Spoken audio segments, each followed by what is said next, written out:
Hey, what's up, everyone? Welcome back to House of Footy. It's your boy Ray, and with me, I've got a full house. Welcome tonight, Mac Good evening. and Gio. What is good, guys? On today's podcast, we are going to be speaking about a House of Footy favorite, the special one, none other than Jose Mourinho. Before we get into it, don't forget to follow us on our social media, both on X and Instagram. Our handle is at @house_of_footy. Also, don't forget to rate, review, and subscribe to us. We are on both Spotify and YouTube. And lastly, feel free to get in touch with us via email. We love hearing from you guys, and we want you guys getting involved. Our email is houseoffooty@hotmail.com. So on today's podcast, we're going to be discussing one of the GOATs, the man that has given us countless memes and iconic moments, Jose Mourinho. Of course, we're going to be going around and discussing our top 5 Jose Mourinho teams so far in his career, because of course, there's every chance that he comes back into management and who knows, can perhaps win something else, maybe something to touch on later in the podcast. But of course, through his managerial career, over 1,100 games, 700 wins, just around 230 draws, and just under 200 losses. So, of course, a win percentage of 61.87%. Pretty good, if you ask me. There's a long list of accomplishments that he's had pretty much at every team he's managed, but maybe we won't get into those specific ones. We will probably mention those as we go along, but I'm going to kick it off. The way it's going to go is we're going to all take turns. I'm going to choose my 5th best Jose Mourinho team, and that's going to be none other than... Do you want to do all 5 at the same time? That's what I initially thought that we wanted to do. Let's do all 5 at the same time, and then we can rank them individually. Exactly. I have all 5 ranked 1 to 5. Sorry to interrupt you, Ray. Right now, gentlemen, this is the reveal. Not sure if you guys can see it. Okay. It's flipped backwards. Oh, this is amazing. Oh, how did you do that? Oh no, it's flipped backwards for me. Okay, so you guys, you both have Inter top? Oh, no. Inter top, Chelsea, Real Madrid. Oh, wow. Okay. So I think the only one I don't have that you guys have is the Porto. I don't have Porto in my top 5. Okay. Gio, That's fair. You have Inter top. Inter twice, I think. Inter top. Inter top. Ray, you Real have Madrid. Chelsea and I both top. Yeah. Gio, do you have Real Madrid? Put it closer. I can't see. I have Real Madrid second. Ooh. And then Second. Chelsea 14-15? Oh Yes. That's about it. So Gio, I think what may make sense, Ray, let's go into our number 1. Talk to me about your number 1, because you and I have the same number 1. Gio doesn't have it on his list at all. Wow. No, I don't. Okay, so Fascinating. Ray, talk to us about, I guess maybe this may be a good way to start off. Talk to us about the Chelsea 04-05 team. What can I say about Jose Mourinho's? I think it would have been his first year in the Premier League. Of course, became quickly nicknamed the Special One. Set all types of records in his first year in terms of points accumulated in that year. I think they had 95, and I think they conceded just 15 goals that season. A record. They finished first, of course, in the Premier League. Record of 42 wins in total, 11 draws, and 6 losses across 59 games that season. Just simply amazing. And of course, what really sprung him forward to his future successes. That's pretty much. I'm just reading out some of the stats. But Mac, let's hear from you. I thought this was, again, I think for me, this is the peak Jose. This is a Jose of all Josiness, where he breaks into the scene at England. He kind of breaks the mold of what everyone's been doing. That season, I still think it's a Premier League record where they only actually had 15 goals against in the entire season. Their only loss came against a Manchester City team in that season off a 1-0 loss to Nicolas Anelka's penalty. Of course, a former Arsenal player, which then kept, of course, Arsenal as the only invincible team. In my opinion, in some ways, this season is more impressive than the Invincible team. Because of course they got more wins, they got more points, and if you just look at the transition of immediately what he brought in terms of the transfer window from day one, his first couple signings, I'm going to list them out for you because they're the names of names: Petr Cech, Arjen Robben, Didier Drogba, Ricardo Carvalho. 1, 2, 3, 4, bing, bang, bang, boom, boom. It's peak Jose in terms of just recruitment. And of course, there's always the story that goes around is where Roman Abramovich, I think, was the owner at that time, said, "Oh, Jose, kind of what striker do you want? There's a lot of guys we can do. There's a lot of players that we can be able to bring in." And Jose's like, "You signed Didier Drogba." Roman Abramovich was like, "No, we can spend so much more money. We can buy any striker you want." He's like, "Shut up, spend the money." By Didier, and that's it. So again, for me, this is peak everything in terms of Chelsea, as well as the most underrated story that is not talked about. Again, Jose is the only manager where two teammates, one of his teammates sleeps with the other teammate's girl, and it's completely forgotten about a couple decades later because he was that good of a winning manager. It's just this is completely forgotten. But overall, like I said, I think this is peak Mourinho, as good as it could get. And Gio, I guess, do you not rate that season? How do you feel about, again, you had a different Chelsea season, the 2014-15, which I don't think Ray or I have. I guess Not. compare, contrast, give us your thoughts. And that's fine. I just think him coming back to the team that year, and then obviously, I don't think they had really much business winning that season. But with the players he had, he was able to come back into the league and win it. I think was just a kind of big fu to everyone who undeniably doubted him, and it was also more or less an fu to even Chelsea fans themselves, Chelsea fans who didn't believe him, and anybody who was a part of the management that decided to let him go in the first place. So I think that coming in with the pressure to do well and to do what he did with that team was quite phenomenal. I understand, yes, new guy on the block. He came in and one loss. Yeah, I mean, that is impressive. But I just think this one was just a more of a statement and a point to everyone that that the Premier League was his and has always been his, and he can come back and he can do it just like the other years. So I just thought that was very impressive. And again, he came and yeah, just like that season, they didn't have the most successful season, say, outside of the Premier League, but the fact that they were able again to just come in and do what he did was phenomenal. Yes, they had great players: Felipe Luis, Eden Hazard, Willian, Matic. Both a lot of those players kind of in their peaks, and to give it one last go, and arguably a lot of those players after that season, weren't the same anymore. So for him to get the best out of those guys, and us very clearly seeing that there was a decline in those very specific players that we mentioned after that one season, just shows the capability of him as a manager. So what you're basically saying is sometimes the remix is harder than the original, to be able to come back and do it again. 100%. With arguably some of the players that he didn't even want there, but he said, okay, let me take on this project and see what I can do with it. And he won the Prem. Very, very, very true. That's what Jose does. Sorry, and then I think Ray started to jump in regards to your second place team. I think, Gio, that was your first place team, if I remember correctly. It was the Inter Milan. I assume we're all going with the treble season. What do we both, Ray? We both had that too, and Gio, you had that one. I guess, Ray, why didn't you have that number one in comparison? Why do you think the Chelsea one's a little bit better, or how do you feel about, I guess, that treble winning team when you look back on it for Jose?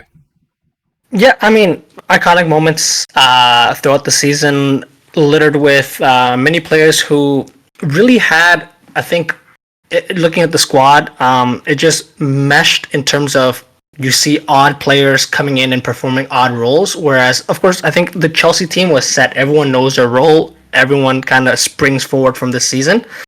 Whereas the season that Inter Milan won the treble under Jose Mourinho 09 and 2010, it was kind of the last run for a lot of these players where, yes, it just magically happened. I wouldn't say necessarily magically happened, but it all kind of fell in place.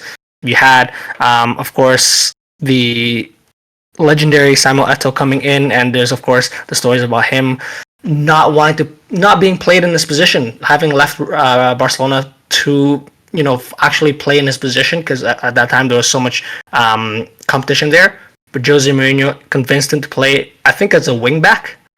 We had Wesley Sneijder becoming one of the top players in the world at that moment as well, and great season overall. But it's just the fact that it was just short-lived didn't sit as well as Chelsea's impressive 04-05 season to me. So that's my reasoning. What about you, Mac? I think for me, that was like, it felt like a peak revenge season in a lot of ways, in terms of where, again, we saw what he did with Chelsea. It didn't end well, and that's kind of, I think, the biggest takeaway with Jose Mourinho when you look at his career, where we're all talking about the seasons, I think we can all agree where it's always the first or second season where it's at the peak, and then third season seems to kind of filter out, where we noticed the trend and we saw him now do it for a second major team in the world, one of the biggest clubs in the world. At that point, the Serie A league was much more competitive than it is today. So it seems when we're looking back, it's like, oh, okay, a treble, Serie A, cool. Italian Cup. Can you name the Italian Cup? Probably not. But back then, it was much more of a serious competition, where it was much more competitive. So him to be able to do it all cross boards, get that buy-in. And again, I think we can take in where Diego Militao, the striker, of course, that was supplanted by Samuel Eto'o, who was a young, not a young, but both were star strikers in some ways. That was his only good season. So you can see what Jose Mourinho can get out of, I would argue, not career quality players. He's able just to bring out the best, find the best defensive situation. And that individual team, as you highlighted, Ray, was all perfect Mourinho. Everyone's in their late 20s, early 30s, kind of got up over themselves, serious adults ready to fight, battle, scrap, and by whatever means win, because they've made money already, a lot of those players. So again, I think that's, for me, it's just below that Chelsea season because in some ways I felt like it was an easier path and less surprising considering what he'd already done. Because the Chelsea thing, it was just, it came out of nowhere. Again, he did well at Porto. You both have him on the list. We'll talk about that later, but I don't. But really, the Chelsea, he came out of nowhere and was able to do it there. And that was kind of, for me, his emerging scene. Gio, you had it ranked number one, though. What about you? Can we argue any more than the treble? I mean, most managers these days, when they win the treble, they're winning manager of the year across the board, across Europe. So I think what he did, obviously, he had fantastic players, and the list goes on for those players. And they had all these players in the prime or just getting into their primes. Yeah, if that's the case, now the manager would be put on such a pedestal, would have jobs lined up for him. But even then, he is criticized. But it's just all of that, including the story he obviously told about the infamous story he told about Mario Balotelli.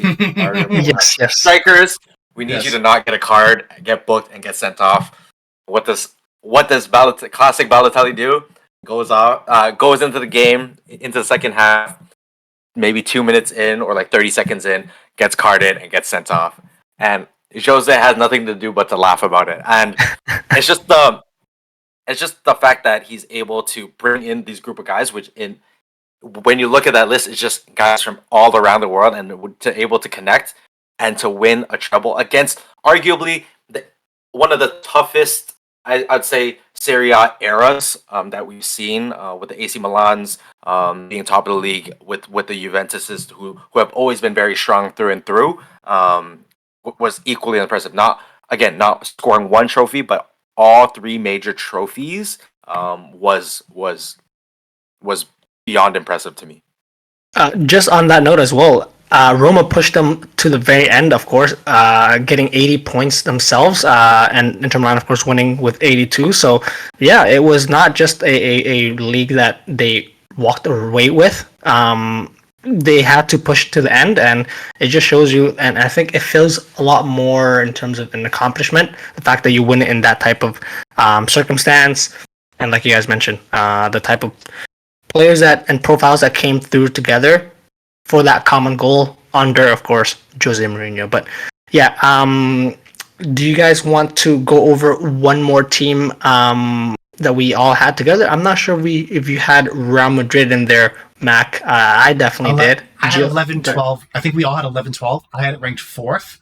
I think, Gio, you had it ranked, is it fourth as well for you? Second. Second. Second. Okay. And Ray, Yes. you had that in there as well. Is that correct? What did you have that? Yeah, I had definitely Real Madrid in there. I did have it 10, 11, but I think it may have been as well just pushing into that as the 11, 12 season as well. Just quickly over my choice. They finished second in the Liga. They did win a Copa del Rey. Ronaldo had 40 goals that season. Angel Di Maria, Mesut Ozil both came into that squad.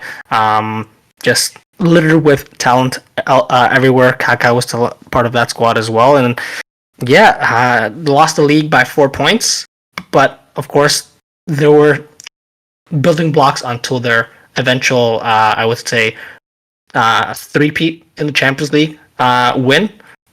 Just goes to show the quality that maybe Mourinho was just building up. What about you, Mac? I think you had it a little bit different, but walk us through your thoughts. I had it fourth. I had it sandwiched in between two Manchester United teams, which I'm very excited to talk about.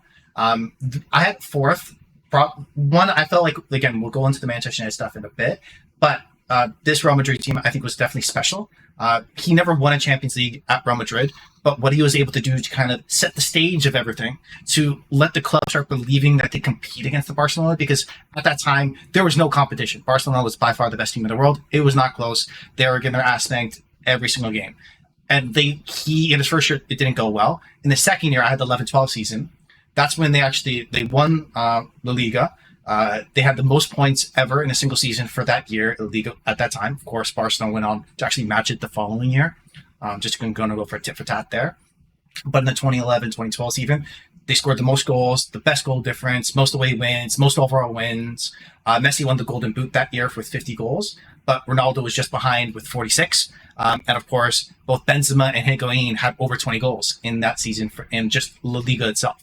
So overall, definitely a successful campaign for that calendar year, as well as that is the final season that Pep Guardiola coached Barcelona. And as kind of rivals, Jose Mourinho's title-winning team kind of showed Pep Guardiola out the door at Barcelona. So I think for me, that's a statement season and sets them on their way. And if they didn't hit that peak as soon as they did, you may have seen a lot of those key players that were built out around the team slowly get filtered away because they weren't getting the success that they would have expected from a Galacticos era. So for me, it's his fourth best season, but purely in terms of any of these top five for what we're talking about, a great quality one. Okay, Gio, walk us through your Real Madrid pick, of course, now. Very simple, very simple. Look who the runner up was. And Matt kind of said it best. Although he didn't have it as high as I did. Is that not impressive enough? That arguably the greatest midfield of all time, paired together, and the pieces surrounding them: Leo Messi, Cesc Fabregas, David Villa, Carlos Puyo, all those guys, and then they had a young Thiago coming in, Alexis Sanchez, who arguably had his best years at Barcelona, under a Pep guided squad, and we know what Pep has become. Like that itself is phenomenal, and I get it. I get it. His roster wasn't shabby by any means, but the Jose we know and the style he plays, to edge out wins, and they weren't spanking teams by any means either, but to just even be up there and to push Barca to the brink, that group of players to the brink, to me is very impressive, and definitely more impressive than the Porto season, which we will talk about. But I think Gio difficulties of sorry, you got cut off there. My apologies. I missed what you said. Sorry. yeah, obviously we'll talk about the Porto season, but I have this obviously ranked higher than the Porto season simply because it often gets overlooked of who they beat. Not just, it's not always just what they won. I Right. think even if they finish second, I think this would be a very good season for him. It would probably bump my Man U season if, they didn't finish first, but this has to be up there, at least for myself. And obviously a plus it being Real Madrid as well. So kudos to Jose. I really didn't want to pick a Real Madrid team because I knew you both would do that. But Of for me, course. I had to. It felt I needed to, given that individual season, the 11-12 season for me. But Yeah, I guess you kind of teased it there, Gio. Let me go into, before you both jump in, and Gio, you kind of alluded to, I don't have the Porto season. A lot of people may argue that's one of the greatest ones because you're talking about a Champions League winning team, Right. of course, coming from the Portuguese league. Who would ever expect that to happen? Again, the world of football was different, and Gio even said it in his answer. Do you both know who they faced in the semifinals and finals for when they actually won the Champions League? Not a clue. So, who they played in the semifinals was Deporto La Coruna. That's a team, and Right. Monaco from the French league. So they're not facing the murderer's rows of teams here. It was, the world of football was very different than it is today, of course. Not to discredit Porto, not to say that they're not a great squad or that wasn't a great win, whatever it may be. But for me, it's not impressive. It doesn't scream as much Jose because he was just able to get by the pylons put in front of him. He did a great job of that. Kudos to that. But I feel like he was able to bring out, and again, I'm going to talk about with the Manchester United teams. He was able to bring out a lot of quality from different players to exceed far better than what they could have done against better opposition. Whereas, for me, it not, again, credit to it, but the hardest team they faced on the run was Manchester United in the round of 16. And that was a Manchester United team full of kids in transition, just trying to be able to rotate their squad. So again, for me, it was a cakewalk, and they were lucky to not face Chelsea on the other side, actually, because that's when Chelsea first started to get going. But you both had it. So Gio, jump in, give us your thoughts there, I guess. Here's my thing. And I do have reasons for both sides. It is a double-edged sword, so we'll talk about it. Is, we always talk about how a team like Man City always lucks out in their draws. You still have to beat what is in front of you, and at the end of the day, they did accomplish that. We always talk about, do we discredit any less of Man City's runs? Going deep in a competition. No, because they're still playing fantastic football. They still played great. They still won their games. So kudos to Pep Guardiola and his team, right? So that's the logic. But they faced Real Madrid in the semifinals. They don't face Deporto La Corona. Okay, I think there's degrees of easy runs versus they have one or two tough games. Listen, like you said, let's use what you said. Football was a different time in football at that time. Definitely. But granted, again, they still have to beat what is in front of them. Those teams that we kind of discredit played well enough to qualify for the Champions League. As bad or good as they have played, they qualified, and they're in this competition. But I will say, I compare this run similar to, say, a Leicester City run. Is that when Leicester City won the Champions League and Claudio Ranieri kind of went on to other managerial positions, kind of lost his flair. Like it wasn't there. You can argue that it was a very fortunate run for them, which in hindsight, yes, that very well so can be argued. But the key difference is that Jose went on and to win multiple Champions Leagues after that, multiple league titles after that. So I credit more so, not so the luck of the game, but his managerial style that kind of brought them there. That's kind of how I broke it down in my head. Not sure how you broke it down, Ray, but let's hear it. Yeah, you guys already talked about, of course, their amazing miracle run in the Champions League, and they, of course, did go on to win multiple Portuguese trophies that year as well.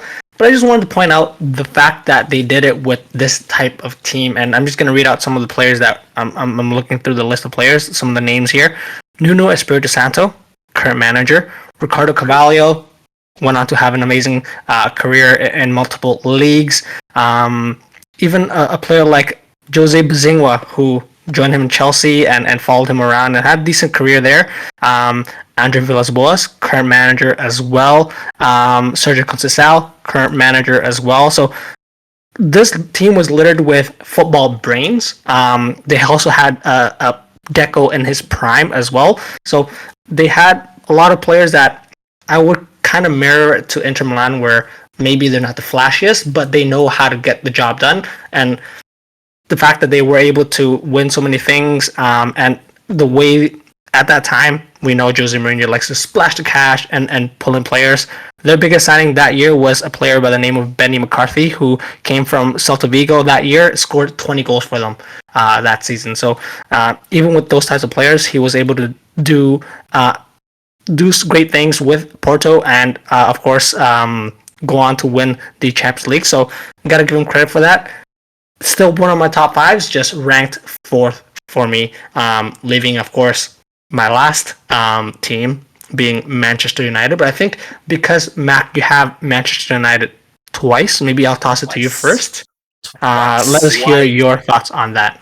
It's because I love Manchester United. You know, I need to make sure that they feel like they're unrepresented in today's media, and we need to talk about them more. And that's why I brought them here. It was, not much, but to be honest, I'm taking a look. For me, it was tough to piece the Manchester United teams in this list, and I put them both in because if you look at the squads he was working with and what he was able to accomplish with those squads, it was nothing short of phenomenal. So if we nail down specifically to the 2016-2017 season, that won titles, which at that time period was not a huge surprise, but it was like, okay, Manchester United's back to the norm. They won the Europa League, which is why even though they finished sixth in the Premier League, they ended up qualifying for the Champions League.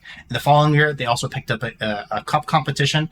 And when you just run through that squad, you're talking about their best player in that team for 2016-17 was a 34-year-old Zlatan Ibrahimovic with 17 goals.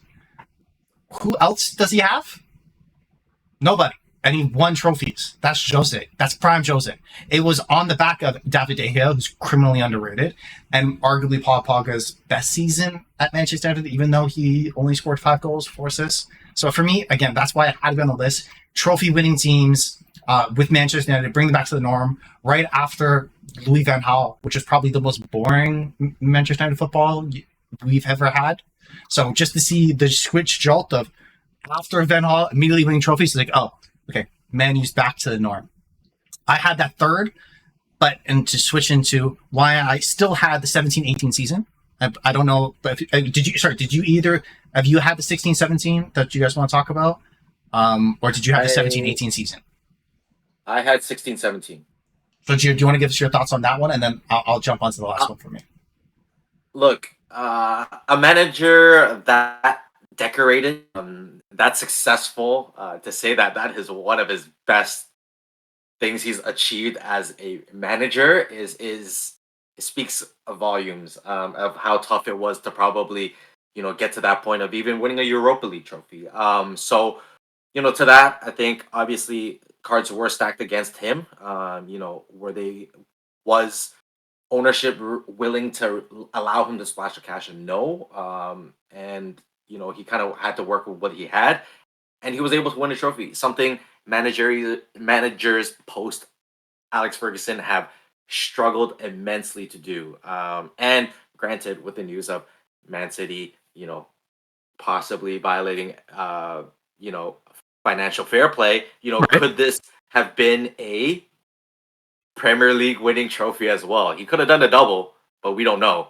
The 2016-17 is when they finished sixth. So he won the. I think you're thinking of the 17-18 when they finished. Oh, I think it was 17. Sorry.